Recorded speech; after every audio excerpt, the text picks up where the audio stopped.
మాతృదేవో భవ, పితృదేవో భవ, ఆచార్య దేవో భవ, ఆచార్య దేవో భవ,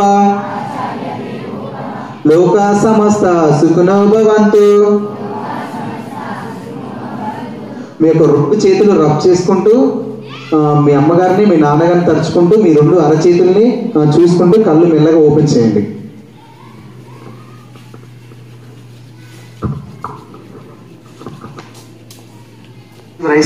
ఐస్ క్లోజ్ చేసుకుని కళ్ళు మూసుకోండి.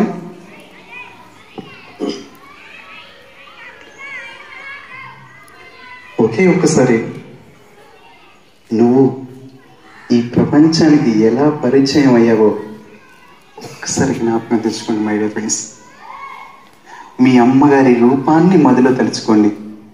ఈ నిమిషం, ఈ క్షణం మనం ఎక్కడున్నామంటే అమ్మ ఎక్కడో ఎర్రటెండలో ఉంటుంది అమ్మ. ఒక్కసారి మన అమ్మ రూపాన్ని మదిలో తలుచుకోండి మై డియర్ ఫ్రెండ్స్.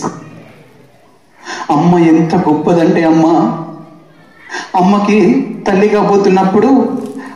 కాబోతున్నప్పుడు ఎంతో మురిసిపోతూ ఉంటుందట అమ్మ. ఎంత మురిసిపోతూ ఉంటుందంటే అమ్మ, అది మాటల్లో చెప్పలేనిది మై డియర్ ఫ్రెండ్స్, మాటల్లో చెప్పలేనిది. ఎందుకంటే అమ్మ తల్లి కాబోతున్నప్పుడు అమ్మ అనే ఒక పదానికి తను దగ్గర అవుతున్నానని అమ్మ మురిసిపోతూ ఉంటుందట మై డియర్ ఫ్రెండ్స్. అమ్మ మురిసిపోతూ ఉంటుందట.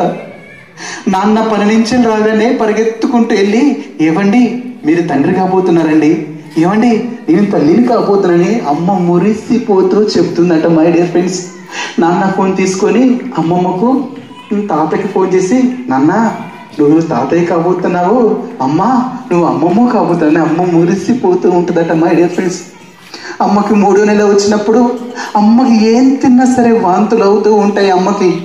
డాక్టర్ ఏది చెప్పిండో తూచ తప్పక అదే మెడిసిన్ వేసుకుంటూ ఉంటుంది అమ్మ.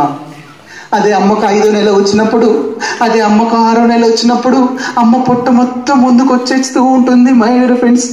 అదే 7వ నెల 8వ నెల రాగానే అమ్మ పొట్ట మొత్తం ముందుకు వచ్చేసినప్పుడు అమ్మ ఒకే పక్క పడుకుంటుంది.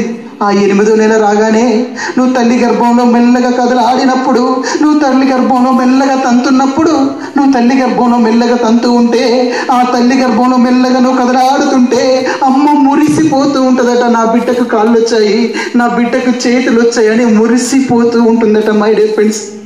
నాన్న పని నుంచి రాగానే నాన్న చేయి తీసుకొని అమ్మ పొట్ట పైన పెట్టుకొని, ఏమండి మన బిడ్డ కదలాడుతున్నారండి, ఏమండి మన బిడ్డ కదులుతుందని నాన్న చేయి తీసుకొని అమ్మ పొట్ట పైన పెట్టుకున్నప్పుడు ఎప్పుడు ఏడవని నాన్న, ఏ విషయంలో తలదించుకొని నాన్న తల్లి గర్భంలో నువ్వు మెల్లగా కదలాడుతున్న నిమిషం, నాన్న చెయ్యికి తగిలిన నిమిషం నాన్న ఎందుకో ఎప్పుడు ఏడవని నాన్న కన్నీళ్ళు, ఆ రోజు కన్నీళ్ళు చూస్తామట మై డియర్ ఫ్రెండ్స్. అదే 9వ నెల వచ్చినప్పుడు, 9వ నెల తల్లికి నిండినప్పుడు, 9వ నెల నిన్నప్పుడు నువ్వు ఈ భూమి మీదకి వచ్చే ఆ తరుణంలో,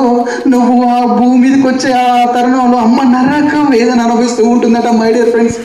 ఎంత నరక వేదన అనుభవిస్తుందంటే అమ్మ 20 ఎముకలు ఇరుగుతాయి, పెలామని ఇరుగుతాయి, ఎంత నరక వేదన ఉంటుందో నువ్వు ఈ భూమి మీదకి వచ్చే ఆ నిమిషం నరక వేదన అనుభవిస్తూ ఉంటుందట మై డియర్ ఫ్రెండ్స్.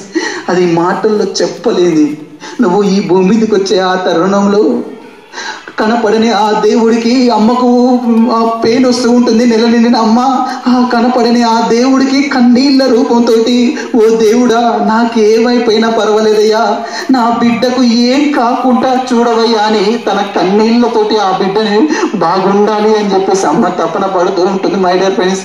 ఎవరైనా ఆపరేషన్ వాళ్ళని చూడండి, అమ్మ పొట్టను కోసి నిన్ను బయటికి తీస్తారు.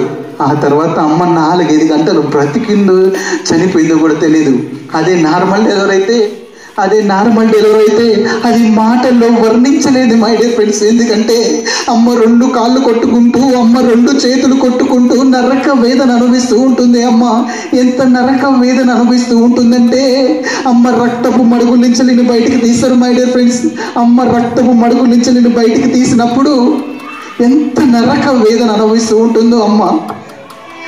ఆ రక్తపు మడుగుల నుంచి నిన్ను బయటికి తీసిన తర్వాత అమ్మ గుండెల పైన నిన్ను వేసినప్పుడు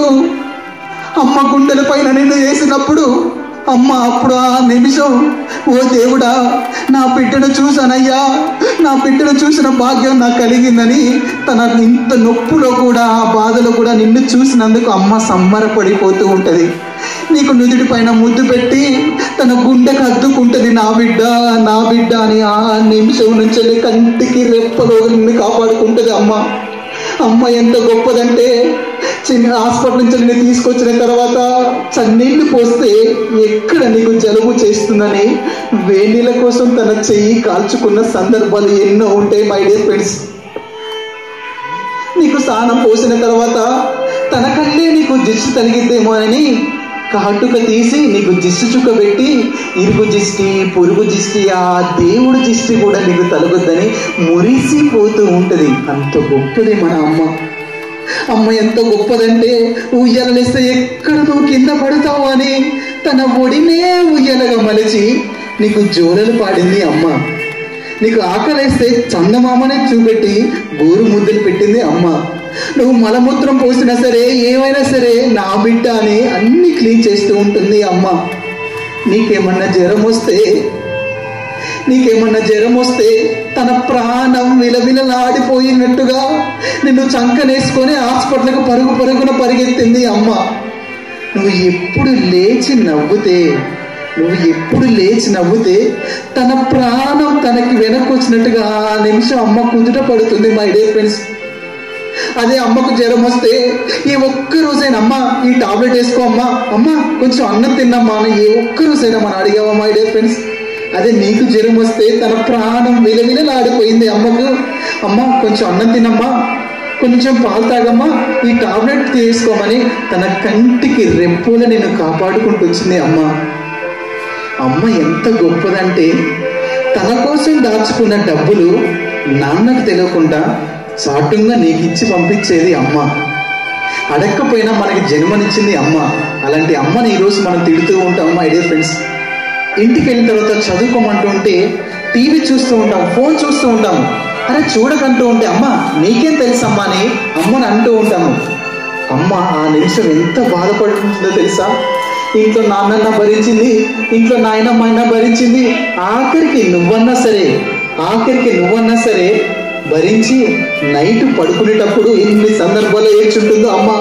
నా బిడ్డ ఏంటి నా మాట వినట్లేదు, నా కొడుకు ఏంటి నా మాట వినట్లేడు, ఇప్పుడు కాకపోతే ఇంకెప్పుడు వింటానని ఎన్ని సందర్భాలు ఏడ్చుంటుందో అమ్మ. అసలు అమ్మ ఎంత గొప్పదో తెలుసా మై డియర్ ఫ్రెండ్స్. మీ తల్లకు నూనె పెట్టేటప్పుడు, మీకు 2 చెల్లెలు వేసేటప్పుడు ఎన్ని సందర్భాల్లో అమ్మ నువ్వు డాక్టరో ఇంజనీరో ఒక గొప్పదాని కావాలరా అని మీకు చిన్నప్పుడు ఎన్ని మంచి మాటలు చెప్పుంటుంది అమ్మ. అలాంటి అమ్మన మనం ఈరోజు తిట్టుకునేది? తను నీకు జన్మనిస్తానికి తను ఎంత శ్రమించిందంటే, యముడు గుమ్మానికి ఎదురెళ్ళి కలబడి కొట్లాడి తను చచ్చి మళ్ళీ బ్రతికింది అమ్మ. అలాంటి అమ్మని ఈరోజు మనం ఎంత ఇబ్బంది పెడుతూ ఉన్నామో ఒక్కసారి జ్ఞాపకం తెచ్చుకోనరా. ఈ నిమిషం అమ్మ ఎర్రటెండలో నా బిడ్డ నా కొడుకు అని ఎర్రటెండలో అమ్మ ఈ నిమిషం తన రక్తాన్ని చోటు రూపంలో చిందిస్తూ ఉంటుంది అమ్మ. అలాంటి అమ్మని ఈరోజు మనం తిడుతూ ఉంటాం. ఒక్కసారి ఆలోచించరా. నాన్న ఎంతటి గొప్పవాడంటే, నాన్న అమ్మకి 9 మాసాలు నిండినప్పుడు అమ్మని హాస్పిటల్ వేసినప్పుడు నాన్న హాస్పిటల్ బయట ఒక్కడే బిక్కుమంటూ నిలబడతాడు. ఎంత నిలబడతాడంటే ఒడ్డున పడ్డ చాప వలే గిలగిల కొట్టుకుంటూ ఉంటుందో నాన్న. అంత విలవిలలు ఆడిపోతూ ఉంటాడు నాన్న. నీకు అమ్మాయి పుట్టింది, నీకు అబ్బాయి పుట్టినప్పుడు నాన్న 2 చేతులతో నేను ఎత్తుకొని ముద్దు పెట్టుకొని తన గుండె కద్దుకుంటాడు నాన్న. తన గుండెల పైన నడక నేర్పుతాడు నాన్న. తన చిటిక నేలతో నడక నేర్పుతాడు నాన్న. తన 2 చేతులతో నేను ఆకాశం వైపు చూపిస్తాడు నాన్న. ఎందుకో తెలుసా? తన చూడలేని ప్రపంచాన్ని నువ్వు చూడాలని కలలు కంటాడు నాన్న. నాన్న ఎంతటి గొప్పడంటే, నాన్న తన 2 భుజాల పైన నిన్ను కూర్చోపెట్టుకొని వీడంతా తిప్పుతూ ఉంటాడు. ఎందుకంటే నువ్వు తల ఎత్తుకొని బతకాలి, తనకన్నా నువ్వు ఎత్తుకు ఎదగాలని కళ్ళు కట్టడు నాన్న. అలాంటి నాన్నని మనం ఇబ్బంది పెడుతూ ఉంటాము. నాన్న నాకు కొత్త బట్టలు కావాలి నాన్న, నాన్న నాకు చెప్పులు కావాలి నాన్న, నాన్న నాకు అది కావాలి, నాన్న నాకు ఇది కావాలి, నాన్న నాకు అది కావాలి అంటూ ఉంటాం. కానీ నాన్న నీకు ఏం కావాలి నాన్న అని ఒక్కరోజైనా అడిగావా మై డియర్ ఫ్రెండ్స్? చినిగిపోయిన బట్టలు వేసుకునైనా మన ముందు చిరునవ్వుతూ తిరిగేవాడే నాన్న. ఇంట్లో బీరువా తెరిచి చూడండి, ఆ బీరువాలో నీ బట్టలో అమ్మయో చెల్లెయో అన్నయ్య ఉంటాయి, కానీ ఆ బీరువాలో నాన్నయ్య ఒక్కటంటే ఒక్క బట్టలు కూడా ఉండదు. నాన్న రెండు చేతులు చూడండి నల్లగా కౌలిపోయి ఉంటాయి. నాన్న చెప్పులు చూడండి అరిగిపోయి ఉంటాయి. నాన్న పాదాలు చూడండి పలిగిపోయి ఉంటాయి. నాన్న ఎంతటి గొప్పోడంటే నాన్న మన ఇంట్లో చివరాఖరికి భోంచేసేవాడే నాన్న. ఎందుకో తెలుసా? ముందుగా తింటే ఎక్కడ తన పిల్లలకి ఆహారం ఉండదని చివరాఖరికి భోంచేసేవాడే నాన్న. నీకు మన జ్వరం వస్తే అమ్మ నీ పక్కన ఉంటుందో, కానీ నాన్న ఎర్ర టెండలో తన రక్తాన్ని చెవిట రూపంలో చిందించిన నాన్న నా బిడ్డకి ఎట్లుంది, నా కొడుకు ఎట్లుంది, నా బిడ్డకి దెబ్బ తగిలిందా, నా కొడుకు దెబ్బ తగిలిందా అని ఆ నిమిషం నాన్న భోజనం కూడా చేయడు. మై డియర్ ఫ్రెండ్స్, అంత గొప్ప నాన్నని మనం ఇబ్బంది పెడుతూ ఉంటాము. చదువుకోమని బడికి పంపిస్తే చదువుకోకుండా పిచ్చి పిచ్చి వేసాలేస్తూ ఈ వయసులోనే సెల్ ఫోన్ చూస్తూ ఉంటాము. ఏదో ప్రపంచం కొత్తగా ఉండాలని చదువుకు కామా పెట్టి పిచ్చి పిచ్చి వేసాలేస్తూ ఉంటాము. అలా తెలిసినప్పుడు మీ అమ్మాయి పలానా అబ్బాయితో ఇలా ఉంది, మీ అబ్బాయి ఏంటి పలానా అమ్మాయిని ఇలా అని చెప్పేసి, మీ అబ్బాయి చదవని చెప్పేసి నలుగురింట్లో మీ నాన్నకి తెలిసినప్పుడు, నాన్న తలదించుకున్నప్పుడు ఆ నిమిషం అనుకుంటూ ఉంటాడు, నాన్న వచ్చి నేను చనిపోయినా బాగుండు, ఎందుకు బ్రతికున్నాను అని చెప్పేసి నువ్వు చేసిన తప్పు కూడా నాన్న తలదించుకునే పరిస్థితి ఉంటుంది. మై డియర్ ఫ్రెండ్స్, అమ్మ నాన్న అంటే మనకి రక్త సంబంధం, కానీ ఏ రక్త సంబంధం లేకుండా నిరంతరం మన గురించి తపన పడేది ఎవరయ్యా అంటే కేవలం మన గురువులు మాత్రమే. మై డియర్ ఫ్రెండ్స్, మన గురువులు ఈరోజు పిచ్చి పిచ్చి సినిమా చూసి కామెంట్ చేస్తూ ఉంటాము. సార్ చెప్తే మనకేంటి వినేది అనుకుంటూ ఉంటాము. అన్నీ మనకే తెలుసు అనుకుంటూ ఉంటాము. మన గురువులు ఎంత గొప్పోళ్ళు తెలుసా మై డియర్ ఫ్రెండ్స్? ఎంత గొప్పోళ్ళు అంటే తరగతి గదిలో ఒక తలరాతను మార్చే శక్తి ఎవరికి ఉంటుందయ్యా అంటే అది కేవలం మన గురువులకు మాత్రమే ఉంటుంది. మై డియర్ ఫ్రెండ్స్, ఇక్కడ నిలబడి వాళ్ళకి కాళ్ళు నొప్పులు వేస్తాయి, జర్నీ చేసే వాళ్ళకి నడుము నొప్పులు వేస్తుంది, మాట్లాడి వాళ్ళకి గొంతు కూడా నొప్పులు వేస్తుంది. ఇంటికి వెళ్ళిన తర్వాత వాళ్ళ మేడం వాళ్ళ సార్ అంటారు, ఎక్కువసేపు మీరు స్కూల్లోనే గడుపుతారు కదా, కొద్దిసేపు అయినా మన పిల్లలతో గడపొచ్చు కదా అని అంటూ ఉంటారు. అయినా సరే అప్పుడు ఆ మేడం ఆ సార్ ఏమంటారు తెలుసా? ఇక్కడ మన పిల్లల్ని చూసుకోవడానికి మీరున్నారు, కానీ అక్కడ 200 మంది 300 మంది పిల్లలు ఉన్నారు, వాళ్ళని చూసుకోవడానికి అమ్మ స్థానంలో నేనున్నాను, నాన్న స్థానంలో నేనున్నాను అని చెప్తూ ఉంటారు. మై డియర్ ఫ్రెండ్స్, కానీ సార్లు చెప్పింది వినకుండా పిచ్చి పిచ్చి కామెంట్ చేస్తూ ఉంటాం మనం. సార్లు ఎంత గొప్పోళ్ళు తెలుసా మై డియర్ ఫ్రెండ్స్? వాళ్ళ పిల్లలకు 104 ఫీవర్ ఉన్నా సరే వాళ్ళ పిల్లల్ని అక్కడ వదిలిపెట్టి మీ గురించే వస్తూ ఉంటారు. మన పిల్లలు వీళ్ళు నా పిల్లలు అని చెప్పేసి అలాంటి సార్లని మనం తిట్టుకుంటూ ఉంటాం. మనం ఈ సార్ని నన్నే కొడతాడు, ఇప్పుడు నన్ను తిడతారు అని అనుకుంటూ ఉంటాను, కానీ అసలు ఆ సార్ నిన్ను ఎందుకు కొడతారో తెలుసా? ఆ సార్ నిన్ను ఎందుకు తిడతారో తెలుసా? ఎక్కడ నీ జీవితాంతం నువ్వు చెడ్డ వ్యక్తి అవుతావు అని చెప్పేసి, నీ జీవితం ఎక్కడ చెడు మార్గంలో ఉంటుందని చెప్పేసి పుట్టేది నిన్ను తిట్టేది. అంత మాత్రం దానికి నువ్వు మీ టీచర్ ఏది నన్నే కనిపిస్తున్నానా అని చెప్పేసి చీ అనుకుంటూ ఉంటాము, తిట్టుకుంటూ ఉంటాము, ఏదేదో అనుకుంటూ ఉంటాము.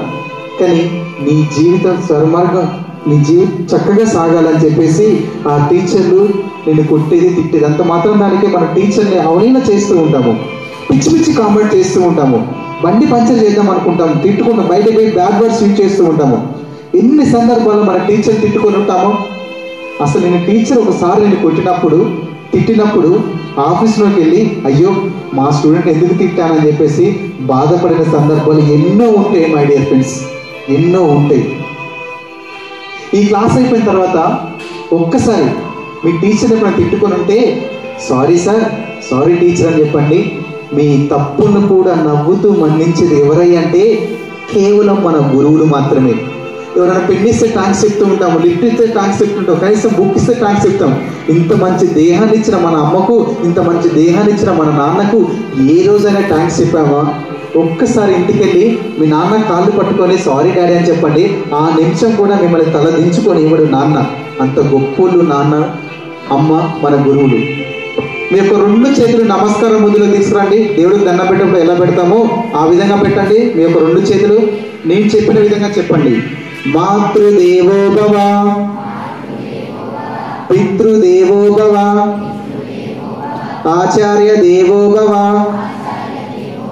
ఆచార్య దేవో భవ, లోకా సమస్త సుఖినో భవంతు, మీ యొక్క 2 చేతులు రబ్ చేసుకుంటూ మీ అమ్మగారిని మీ నాన్నగారిని తలుచుకుంటూ మీ 2 అరచేతుల్ని చూసుకుంటూ కళ్ళు మెల్లగా ఓపెన్ చేయండి.